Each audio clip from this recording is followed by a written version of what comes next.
Hello, how you guys doing? James here. Uh, I want to do another series, finish up the series. I want to show you part of what this guy, HDC Podcast, put out. But before I get to his video, I want to show you something that's how it's all connected. And how it starts with a video uh, called Parallels to the Universe. And how these beings, how man came close. But here, here in these videos, I'm going to show you. Whatever you do it for less at Harbor Freight. So, you decide to give a ball a good kick across the floor. It goes flying. But here's the cool part. For those few seconds it's soaring through the air, you're not just witnessing the usual three-dimension of height, width, and depth. But there's another dimension in play. Time. Now, I know what you're thinking. How on earth can we see time? Well, we can't exactly see time itself, but we can observe its effects. And what better way to do that than by watching the ball's movements? As it travels through space, we get a glimpse of that progression of time. It's like a sneak peek into the fourth dimension. But when we dive into discussions about space-time, we often throw in an extra dimension, the fifth one. Think of it as a micro-dimension, not as obvious as the other four. You won't spot it just by kicking a ball around. In the epic movie Interstellar, there's this whole thing about these fifth dimension beings secretly helping out the main characters. These beings are from another realm or something, and they hook them up with a sweet spaceship and a super convenient wormhole for intergalactic travel. At the end of the film, they go through a black hole and end up in this crazy library of infinite knowledge. And those mysterious beings are actually McConaughey himself. Before we get too deep, let's start with the building blocks of everything in this universe. Point. Yep, that tiny little dot holds the key to it all. Let's label it as zero dimension. Dimension number 1 is just a line, a super skinny line stretching from point A to point B, like a tightrope walker defying gravity. It's like a ghostly concept that we can understand, but in reality, our world is all about things we can touch and see. Even the tiniest stuff around us has some length and width, unlike this elusive line. Dimension number 2 is a plane. When you take a line and give it some width, you got yourself a plane. It's like a flat surface that you can view head on. Think floors, ceilings, tabletops, TV screens, and movie screens. As easy as it is to imagine a plane, it just can't quite exist in our reality. Yep, even sheets of paper have some depth to them. However, you've seen the second dimension if you've ever watched any pre-internet cartoon. Typically, all the vintage cartoons out there are two-dimensional. Now, welcome dimension number 3, which is space. It's the one we call our own. When you add a little something to a line, it magically transforms into a plane. And guess what? When you blow it up from a different angle, that plane becomes an object in our super cool world. We're all about length, width, and depth here. They're totally our jam. Time is dimension number 4. Close your eyes and imagine yourself right now, in this very moment. Now picture yourself 2 minutes ago. Or how about 2 days ago? Wait, let's take it up a notch. 2 years ago. And what about 2 centuries ago? Now here's where things get funky. Imagine all these versions of yourself from different points in time, connected along a timeline. It's like you're physically linked to each of these variations of yourself. It may sound complicated, but in reality, the jump from the third dimension to the fourth dimension is just like the previous jumps we've made. Imagine you're looking at a line. If you change your perspective a bit, that line becomes a whole plane. It's like a revelation that the super skinny line you saw before was just one part of a bigger physical object, its length to be exact. Now let's take it a step further. When you shift your gaze from the plane to an everyday object or even a person, that plane becomes like a frozen snapshot of that thing. It's just one side of it without any depth or perspective. But if you physically turn around and look at that single face, you're entering Dimension 3. If you repeat this process once again, you'll find yourself in Dimension 4. Now you're not just looking at an object from its 3 special dimensions, but you're seeing it as one face of a timeline. It's like realizing that any object we know is just one part of a whole timeline.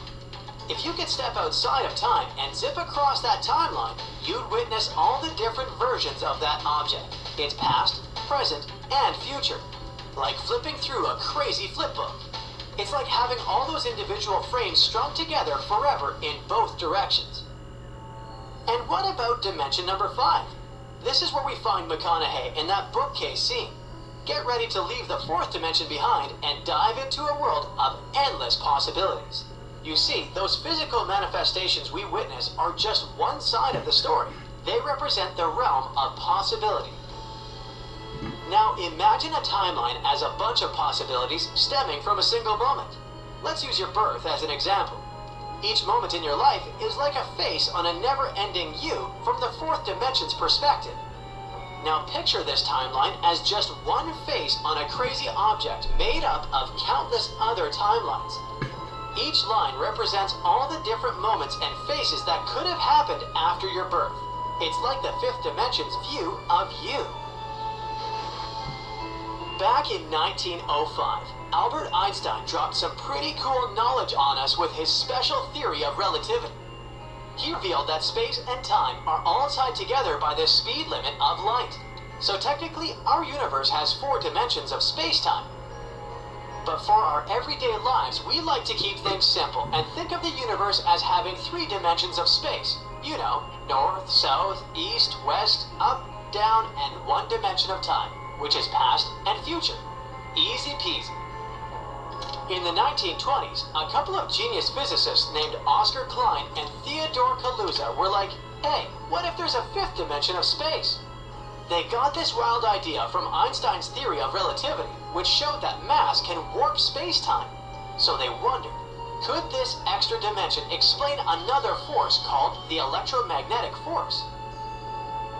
Turns out, it totally could. But here's the catch. The electromagnetic force is way stronger than gravity, like 1,040 times stronger.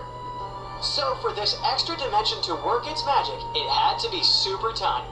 We're talking smaller than an atom, like microscopic small. So small that we wouldn't even notice it. Picture a particle, like an electron, zipping through space and doing loop-de-loops around this 5th dimension, like a little hamster on a wheel. Kaluza and Klein's 5-dimensional theory got hit hard when 2 more fundamental forces were discovered in the atomic nucleus. The strong and weak nuclear forces. But many other scientists who believe in string theory brought back the idea of extra dimensions explaining forces, and it's been about half a century since then. According to this theory, the universe's fundamental building blocks are not particles, but these super tiny strings made of mass energy.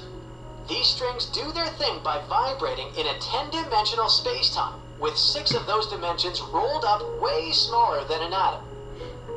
String theory suggests that our universe might be like a 3-dimensional island, or a brain just floating around in this massive 10-dimensional space-time.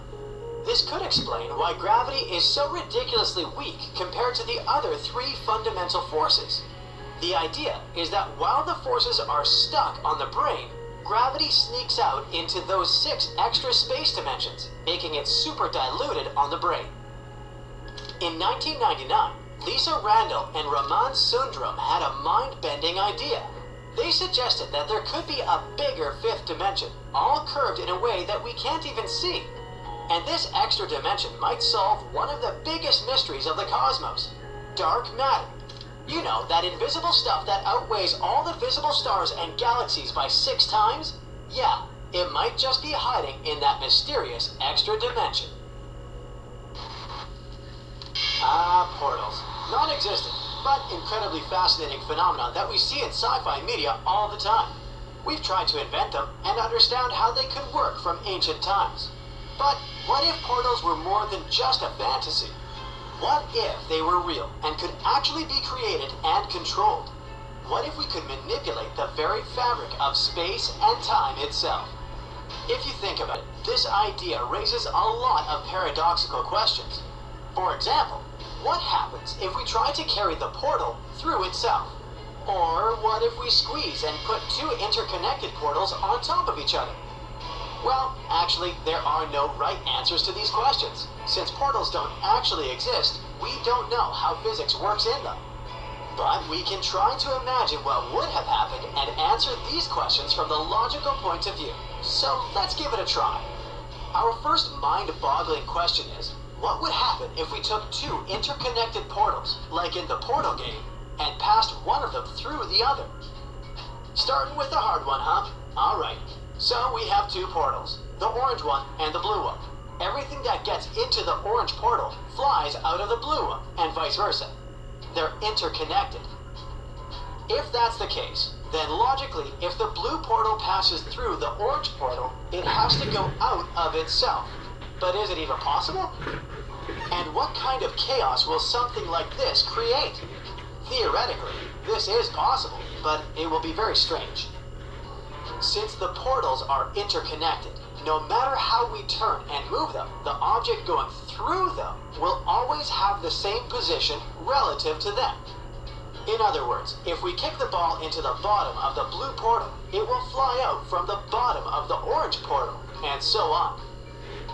Let's note where the top and bottom parts of our portals are so that we don't get too confused. So, what if we try to pass the top of the blue portal through the bottom of the orange one? Then the blue portal will come out of the bottom of itself. It's weird, but that's what should happen logically. And if we keep pushing it further, then the portal will crash into itself, and we won't be able to keep going. But if we try to pass the top of one portal through the top of the other, well, prepare for the complete nonsense. The blue portal will start to come out of itself closer to its top. This protruding part falls back into the orange portal, and the blue portal comes out of its protruding part again. In other words, now we have a portal going out of itself, going out of itself. It's quite difficult to understand and keep track of this. In general, if we want to fully pass the blue portal through the orange one, the very end of the blue portal has to finish coming out of itself, as it simultaneously disappears into the orange portal. But this is impossible unless the portal is infinitely thin. Otherwise, it'll get stuck, or squeezed, or something like that. So even though it's very weird and crazy, this is theoretically possible. The universe is full of surprises, huh? But let's relax our brains a little and move on to the simpler question. What happens if we open the portal in midair? For example, while falling, or underwater? In that case, would the water flow out of the portal to our room? Let's start with a midair one. Imagine that you're falling in the sky and create a portal right in front of you. It leads to your room, and the exit portal is horizontal. What happens then? In this case, you'll fall into the portal at your usual speed, and even after entering your room, you'll fly forward a little by inertia, but after the teleportation, the forces of gravity will immediately affect you. Because of this, you'll begin to fall to the floor as if in an arc. Eventually, you'll just fall face down on the floor. Not the best outcome, but still better than whatever option you had before. Now, to the underwater example. If you opened a portal under the water would definitely flow out on you. It would press down on the portal with all its weight and would flow until it filled all possible space. Or until the entire ocean would dry up. This would have a huge impact on the fish. If you opened a portal to the depths of the ocean, where the pressure is huge, and the water would start pouring into a place where the pressure and temperature are completely different, almost all the local marine life could say bye-bye. In other words, if one day we have portals, please don't do it. Now, get your brain in gear for another paradoxical question. What if portals could be stacked, with one leading to another, and so on, creating a chain of connected spaces? Would that be an infinite loop? A never-ending cycle of teleportation? Sounds like a sci-fi dream come true. But is it really that simple? Unfortunately, the answer is no. What happens in this case depends very much on the portals themselves and where they lead. For example, If one portal connected to a space with low gravity and another to a space with high gravity, imagine what that would do to your body. Actually, it's better not to imagine. But that's not all. If we do somehow create a chain of portals, it will lead to great instability or even collapse of these spaces. In short, the consequences will be unpredictable. However, all of these scenarios are just theoretical, as portals are a work of fiction. It's difficult. I'm gonna stop it right here. But now I'm gonna show you how all this is connected. Are you ready to delve into the abyss? Tread carefully, for the dark secrets of Gap are not easily contained. Choronzon is a powerful demon often depicted as a shape-shifting entity with no fixed form, allowing it to manifest in various terrifying ways to instill fear and confusion. Its powers include manipulation of illusions, mind control, and the ability to disrupt spiritual and magical practices. Often serving as a guardian of the abyss in occult traditions, Choronzon is known to challenge seekers of enlightenment, testing their resolve and purity of intent. Its primary weapon is deception, using psychological warfare to break the will of its opponents and trap them in a labyrinth of their own fears and doubts. Its enemies are typically those who seek to transcend the material plane, such as mystics, magicians, and spiritual warriors who must confront and overcome Choronzon to achieve higher states of consciousness. Ameimon's many aspects. Part 1. Ameimon. Ameimon is known to be one of the 9 demonic gatekeepers. He has also been referred to as an infernal prince. According to some, he is the only one who can hold power over Asmodeus. Ameimon is king of the east, and some debate, coming from the Abrahamic text, places him in the south. He is lord of the Black Pyramid, demon of the Black Sun. Some demonologists have stated that he is a darker manifestation of Lucifer, and even Amon. Others trace him back all the way to ancient Egypt, being an ancient Egyptian devil, the Black Sun. Ameimon is known to be he who breathes the venomous breath. He is the lord of the censer and the incense. Ameimon is both draconian and serpentine in nature. He teaches us how to wield the powers of darkness and light, but he is the dark hidden core within the Black Sun, emanates the light from the darkness, and vice versa. Ameimon is he who dwells in the Black Pyramid.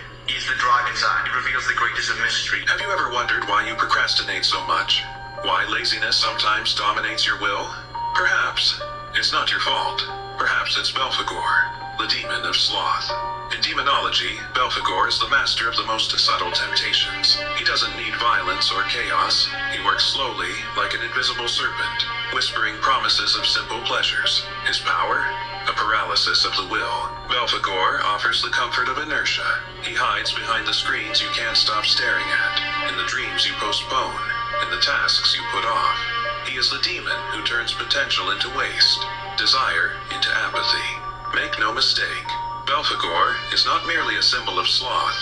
He is a force behind every moment you give up the fight, when you choose immediate pleasure over effort. He drains your ambition, feeding on every minute wasted. The next time you feel inclined to procrastinate, remember, it might not just be fatigue. It might be Belphegor, feeding on your weakness. Did you know that Lucifer is not the only ruler of hell? There are 7 princes, each associated with a deadly sin, and some of them are even more terrifying than Lucifer himself. This is Beelzebub, the demon of gluttony.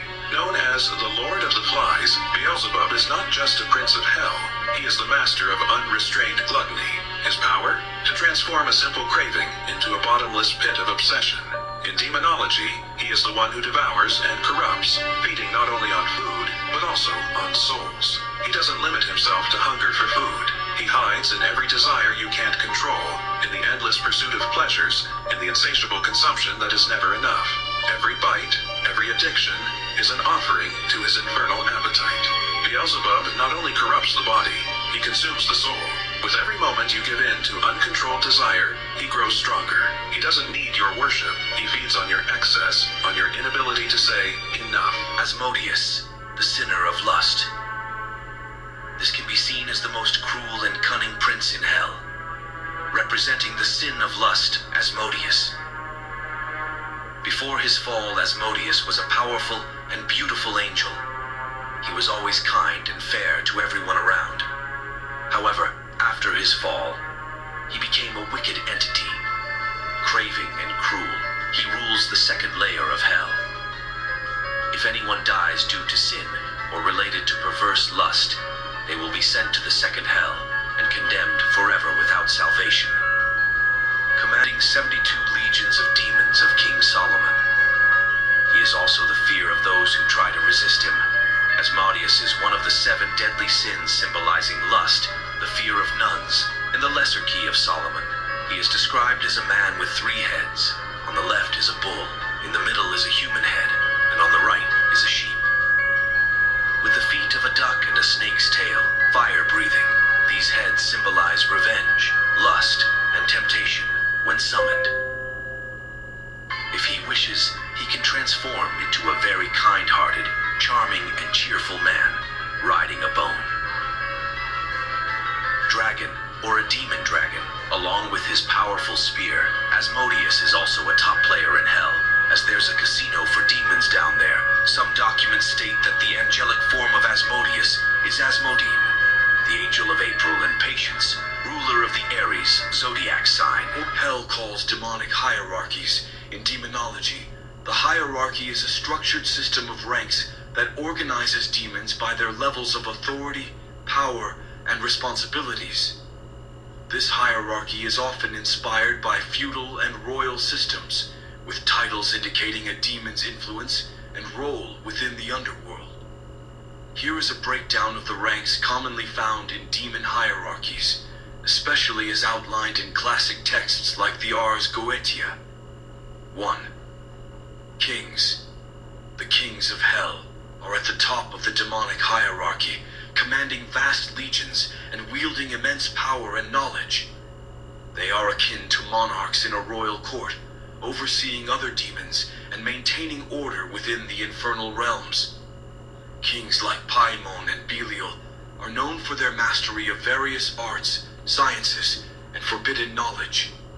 In the dark, winding corridors of demonology, Astaroth's name resounds with chilling authority. He is known as the Great Duke of Hell, sitting at the highest ranks alongside Beelzebub and Lucifer, forming an unholy trinity of power. While the name echoes with the ancient feminine deity Astarte, Astaroth is a far cry from the goddess of love and fertility. This demon, with origins twisted by time, is a malevolent force feared by those who seek to understand the infernal realms.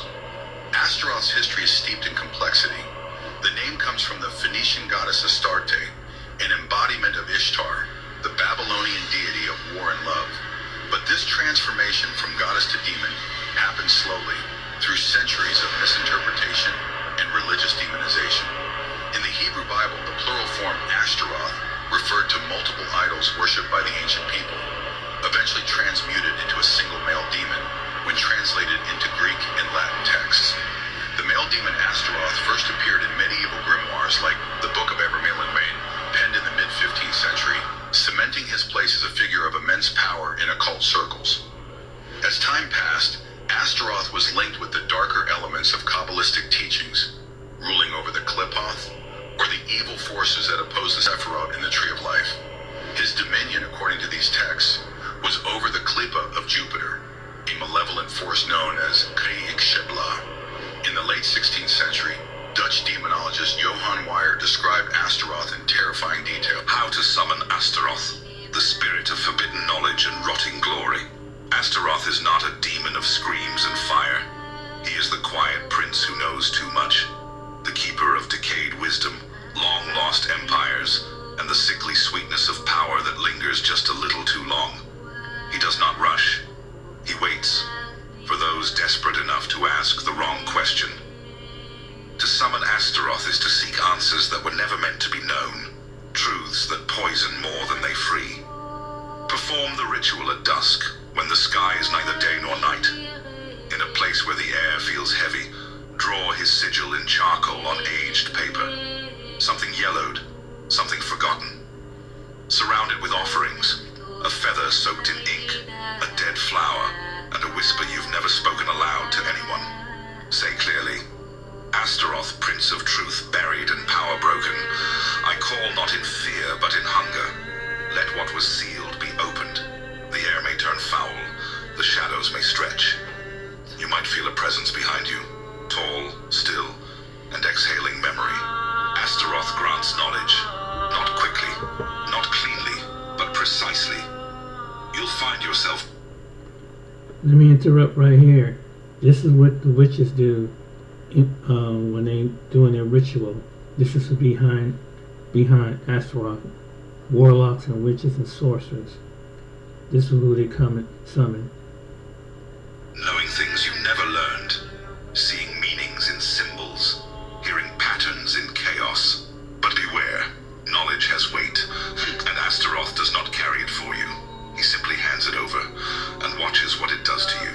Moloch is a figure shrouded in darkness and controversy, known as the Great Prince of Hell. Moloch is often depicted as a fearsome entity demanding human sacrifices, particularly of children, in exchange for power and favor. This fallen angel holds a sinister position in the demonic hierarchy, embodying malevolence and temptation.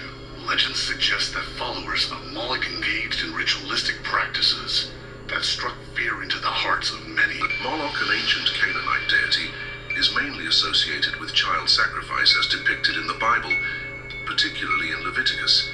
The extent of these sacrifices is debated among scholars. In literature, Moloch's image has evolved significantly. John Milton's Paradise Lost depicts Moloch as a fierce and warlike demon, emphasizing his destructive nature. Allen Ginsberg, in his poem Howl, uses Moloch metaphorically to critique the harms of industrialization and societal ills. This evolution from a religious icon to a literary and cultural symbol demonstrates Moloch's enduring impact. Moloch now represents the darker aspects of human societies, including the sacrifice of innocence and the pursuit of harmful communal goals. Thus, Moloch remains a potent symbol, embodying various forms of societal cruelty and moral decay. Let me stop right here and tell you that Moloch today is over America. He's one of the ones is in control. How is he in control? Planned Parenthood. You see a lot of child. That's one of the major ones. Child sacrifice. I mean, you see a lot of children go missing. This country is one of the many countries that are doing this. Did you know that King James, the one behind the Bible translation, also wrote a book about demonology? Why? Because the spiritual warfare wasn't theory. It was a reality. Witchcraft, possessions, hauntings. He studied it. He named it. And he tried to warn us about it. The book was called Demonology, written in 1597. It wasn't fiction. It was a field guide. A king trying to expose what most people still ignore today. Think about that. On one side, he's given the world the Bible, the translation. On the other side, he's warning about real spiritual threats most churches won't touch or talk about today. He breaks down the types of spirits, the dangers of witchcraft, and how demonic influence works through people, places, and rituals. The devil teacheth his disciples by dreams, apparitions, and voices. King James wasn't vague. He believed the enemy trains through dreams, whispers, and spiritual encounters. Not all visions are from the one true God. Giveth them power to trouble men and women with terrible diseases and other mischiefs. He exposed how witches weren't just casting spells. They were making spiritual contracts, and the results, sickness, torment, and destruction. These spirits converse with them privately, even from their youth, to draw them into damnation. He warned about familiar spirits, demons who attach early, talk like friends, and slowly leads them into destruction. King James broke it down into 3 categories, 3 ways demonic spirits operate in the world. Spectral, spirit of appearance. These are spirits that appear as ghosts, phantoms, and even loved ones. They manifest through illusions and apparitions. But don't be fooled. It's never who it looks like to be. They are deceivers, using familiar faces. Obsession, mental, and emotional invasion. This is when the demon attacks the mind. Thoughts of suicide, rage, confusion. People feel tormented, haunted, and mentally drained. It's like someone else steering your emotions. Possession, full control of the body. Possession is extreme. When the body's hijacked, the voice changes, the eyes go blank. The demon doesn't just influence, it takes control. It takes over the soul. King James didn't write this as a fiction. He wrote this as a warning. A blueprint of how demons work, how they move, and how they manipulate. And most of the work. Let me stop this right here. Shout out to him. But before I go on, I want to read you something. What did the Most High say? The God of Yahweh, God of Yeshua. What did he say about witches? In the Old Testament, it reads, Deuteronomy 18:10-12, prohibits practices like sacrificing children, divination, sorcery, consulting with mediums. Exodus 22:18 states that you shall not permit a sorceress to live, and Leviticus 20:27 specifically the death penalty for mediums and necromancers. In the New Testament, the Most High mentions in Galatians 5:19-21 lists witchcraft as one of the works of flesh, warning those who live such lies will not inherit the kingdom of God. So this is what he says. So all these people that's doing witchcraft will not, when they come to the end of their life, they're not going to be able to enter into the kingdom of God. That means they're going to Sheol. So all these warlocks and witches that have and sorcerers and necromancy, communing with the dead, God forbid, if they do not renounce that, they're not going to inherit the kingdom. In other words, you ain't going to see God's face. You're not going to see Jesus' face. You're going to see the principality that allow these people to have the power to do what they do. If they don't renounce it, if they don't repent, if they don't cut off association. If they don't cut off association and they continually choose that, they're choosing the destined to the lake of fire. Could be lake of fire or hell. So these people that's practicing this stuff right now, be fair warning. You don't know if the angel of death is coming. So if the Most High decides, let the devil say, okay, go ahead, take the life, that witch is gone. That witch, the soul, that sorceress is gone, witch, just like that. And the spirit that's connected, the familiar spirit that's connected, what they've been consoling with, is going to torment them in their place. You don't believe me?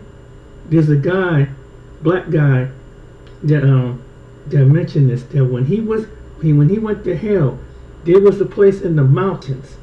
There was in the cliff down in hell. He said when he looked at, there were rooms in hell, and they were doing these ritual things, and the demons would come by and torment them. These principles is going to come back and torment them. So if a witch and a warlock comes about it, that's what your destiny is going to be. So I hope it's well worth it what you're doing.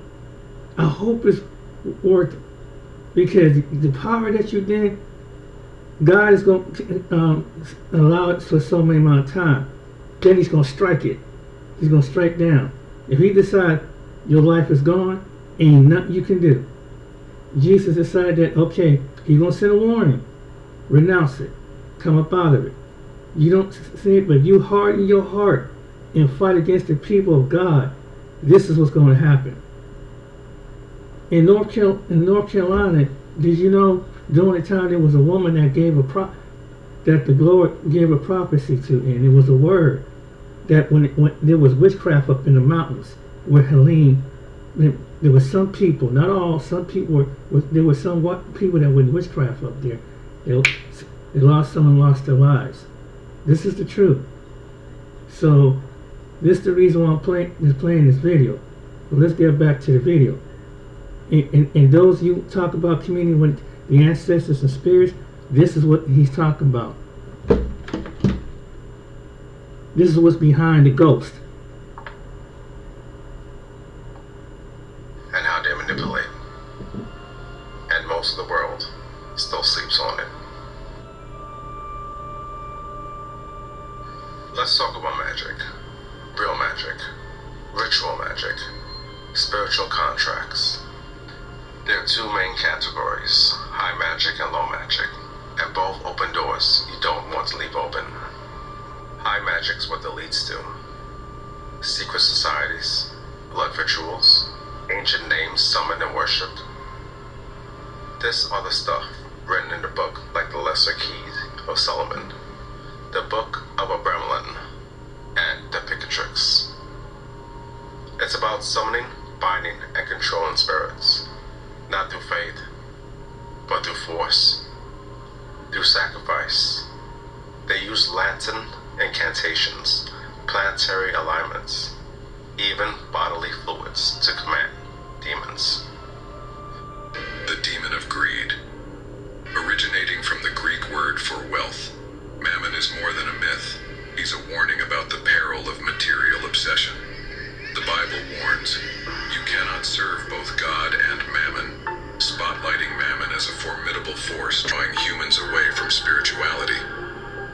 Throughout history, from medieval art to Renaissance paintings, Mammon is depicted as a corrupting power, seducing humanity with wealth. In demonology, Mammon ranks as Hell's ambassador to England, a symbol of excessive greed and unethical practices. His tale is a timeless caution against letting wealth overpower our ethical values. As we reflect on Mammon's influence, ask yourself, does wealth serve you, or do you serve wealth? How to call upon Mammon, the spirit of wealth that consumes everything you love. Mammon isn't a spirit of gold. He is gold. He is the hunger behind it. The weight of coins pressed into shaking hands. The whisper behind greed that says, more. To summon Mammon is not to request riches. It is to offer your soul to the hunger for them. He does not come with violence. He comes with opportunity, success, influence, and then obsession. To call him, you must fast for 24 hours, not just from food, but from spending, from asking, from wanting. Let the desire build. Let it ache. On the following night, gather currency from 3 different countries and burn a pinch of each over a black flame. Speak aloud. Mammon, gilded shadow, lord of all that glitters. If I am to carry your mark, weigh me with your blessing. Let my touch turn gain, my name turn gates. You may feel a warmth crawl up your spine, a heaviness in your jaw. Some say their palms tingle for days. Others begin to dream of vaults, towers, and empty thrones. Mammon brings wealth, but not peace. Power, but not rest. He will fill your hands and hollow your heart. And in the end, you won't know where he stops. And you begin. No matter how sacred that may sound, it always comes with a price. You don't borrow power from darkness without paying for it with your soul. Low magic is the stuff they normalize, such as hexes, love spells, protection jars, sigils, tarot, sage cleansing, and of course, the Ouija board. TikTok is full of it. It's marketed as empowerment, spiritually, self-love, but under that all, it's the same rebellion, the same spirit, the same demons. It may look harmless, feel trendy, but it still unlocks something ancient and something you can't control. Remember what we said about the Watchers. They didn't just corrupt bloodlines. They gave forbidden knowledge, spells, enchantments, spirit manipulation.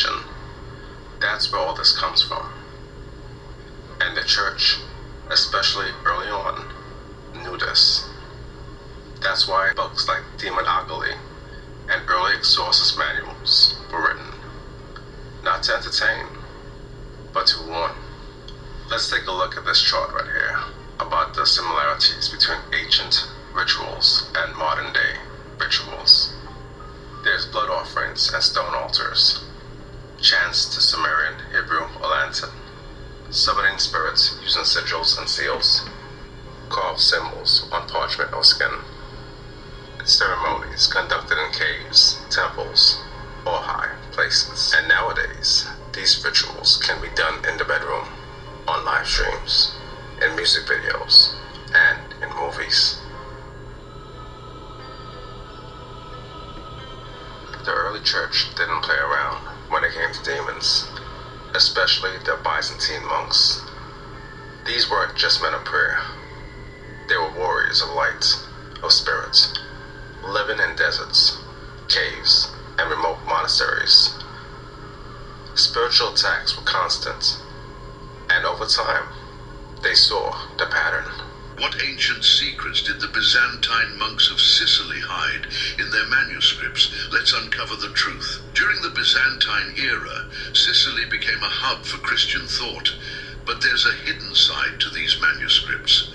Monks in places like the monastery of San Niccolò Larina didn't just copy gospels, they preserved forbidden knowledge from pagan texts and Greek philosophers, risking their lives to keep this wisdom alive. Lesser known fact, some manuscripts contained astrological and mystical writings, blending Christian teachings with ancient pagan beliefs. Were these monks preserving the faith or secretly rebels, keeping forbidden knowledge alive? Why are these monks in complete isolation from the world? You have to understand something. When you want to become a monk, no one forces you to. They pray 24/7 and isolate themselves from the world on their own will. But some Christians wonder, is this really biblical? Didn't God say to spread the gospel and the word? When I say these monks pray 24/7, they pray for the world. They pray for all of us outside in society. They have took it upon themselves to do the hardest thing that a human can do. Leave their family, friends, and life behind to pray for us. A lot of you also say it's very dark that they keep the skulls of other monks when they pass away. There is intention behind keeping all their skulls. They don't just keep it and do rituals. It's a way to remind themselves constantly that life is coming to an end. This way, they don't dwell in anything here in society. And another question is, why aren't women allowed in Mount Athos? You have to understand that these monks live a very disciplined life. And God made women very beautiful. So in order to stay focused and disciplined and not to allow any lustful thoughts to come in or any desire to be there, women cannot enter this place. But women do have places in Greece, in Egypt, where they can see sisters and nuns. In the Byzantine Empire, roughly 4th to 15th century, Christian monks recorded their encounters with unclean spirits. What they documented became a system. They had classes of demons, each with a method, a time of day, and a specific sin they tried to provoke. Morning spirits. They hit you first thing, flooding your mind with nonsense, worry, lust, planning for tomorrow instead of focusing on today's grace. Spirit of Arcadia. Feared by the monks the most, they said this one brought deep spiritual exhaustion. Makes you feel like prayer is pointless, life is meaningless, and time is crawling. Spirits of temptation. They creep in as the day winds down. Loneliness, lust, doubt, envy. The kind of thoughts that isolate you and chip away at your peace and your very soul. And now let's get down to one that we're all too familiar with. Midnight spirits. Spirits of terror. This is when they hit the hardest. Through sleep paralysis, nightmares, shadows in the room. The monks called it the hour of the wolf.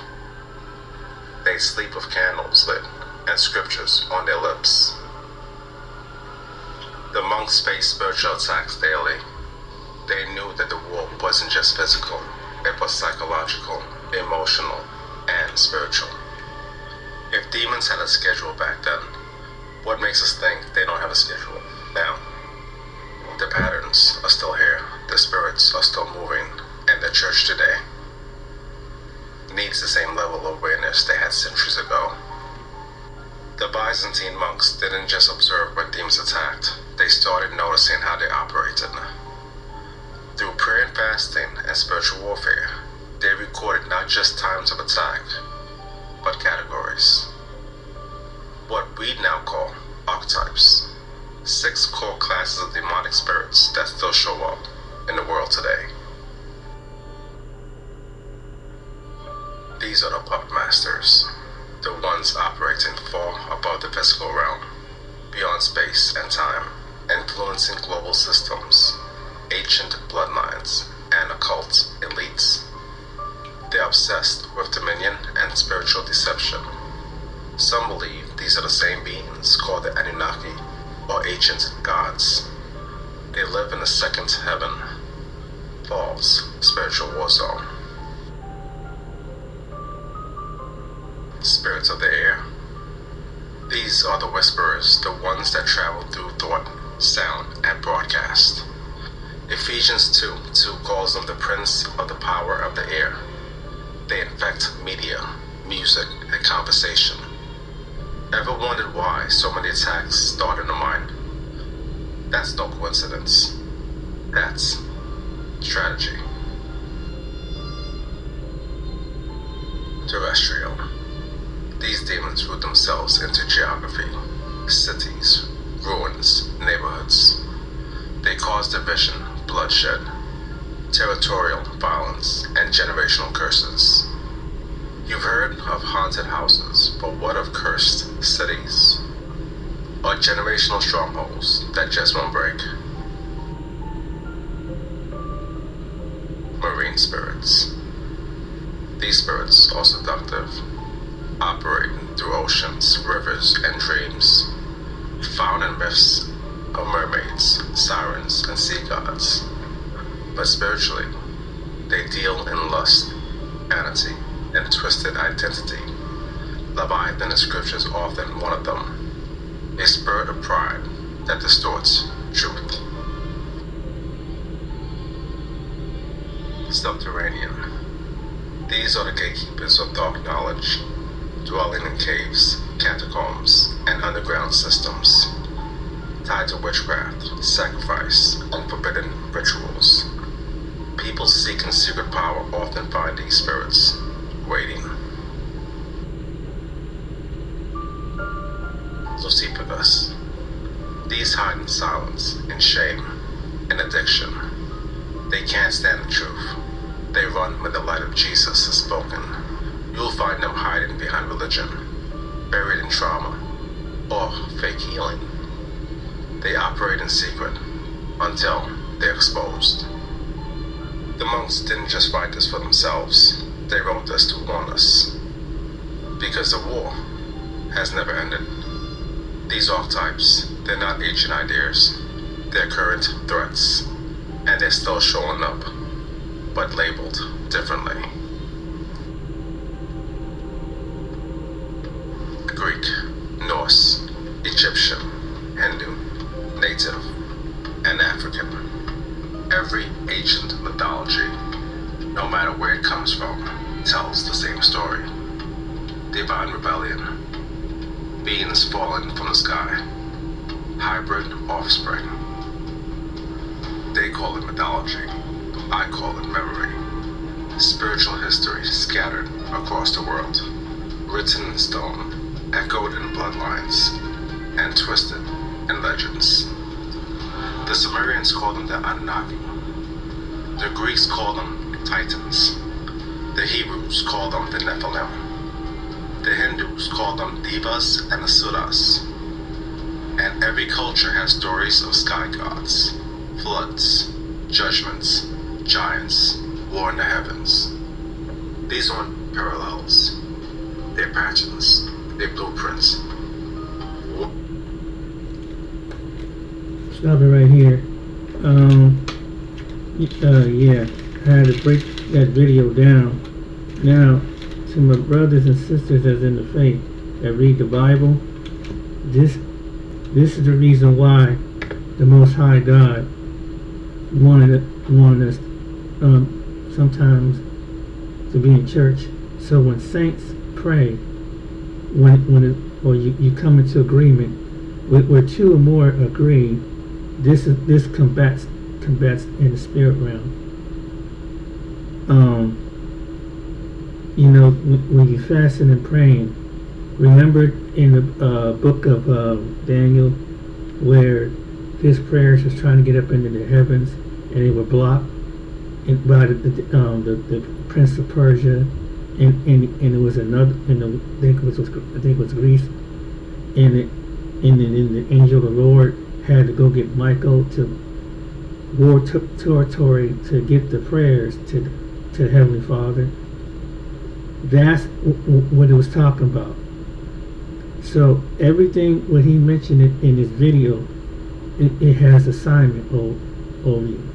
When you were selected and called by God, there's a warfare over you, and it's constantly is to distract you, to take you off your assignment, whatever God assigned you to the earth. These beings, these principalities, have been around for. They're very high intelligent, and that's why if people don't be careful and don't stay prayed up and stay connected to the Father, they come after you. They're attacking your faith. They're attacking you. They're constantly at war at your life, because what God has put into you. You are the image of the Father. All of you from all walks of life, every human being from which he mentioned, all the different places around the world, is the image of men. That's why these things do not like us. We resemble the Father. And the whole point of it is, it says that going back to the beginning of time, is that to turn the people away so they can feel like they're taking the glory away from the Father through what the Father finds precious, is human life in the earth. Because the first man and woman, he's trying to get from these ancient people that given from some ancestral worship and praise back. That's why his word was sent into the earth. That's why he's raised up people that tell his kingdom. But even to bring people out of some of these principalities that were up under these religions, to bring them to truth through Jesus Christ. This was the warfare. It was not. The Bible said that it's not about flesh and blood, but about princes and principalities. They up under a principality. Anything outside the Father, the Son, and the Holy Spirit are the principalities that rose against them. These ancient mythical, these beings that have been operating in the second heavens. This is the reason why we believe. That's why, as a people, black people, when you go and bring about ancestral worship and things like that, you don't know what you're dealing. These things can identify any fleshly society of being, start from no matter India, Africa, Europe, anything. They can take on a certain ancestor. When you go into these places, you think that you're talking to one in your spirit. It's the familiar spirit that would take image of your relative. So this is why when people talk about the ancestors coming back, no. If you seeing ghosts and spirits, 9 chances out of 10 is from off what he's telling you in this video. This is the truth. And if you don't believe me, seek God, seek the face of God. Get on your hands and knees and pray that God will reveal this to you, because you don't want to be connected to something, or doing something out of order that can cost you down the road, a curse on your life, a curse on your family, and then an unrepentant that can lead you to Sheol when you leave this earth. The whole point about this video is to show you that these things are real. The dimensions are real. The first video was basically taking you outside. These are outside of a dimension. That's why certain things that they were taught men, like astral travel, time, and these beings that they mentioned about. That's why she'll put this in the video, because everything that God does, Satan carbon copies everything he does for his own glory. Remember, he's the prince of the air, and he has an army. You've seen his army that's in it. God has an army. Satan has an army. And these angels and these beings that fell with Satan is come against you because you are the apple of his eye.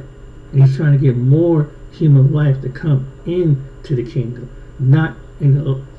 But people have to choose so hell wouldn't enlarge himself, because that's where it's going. And that's where all these beings have, what you see, are going. He's going to take down every part of the society.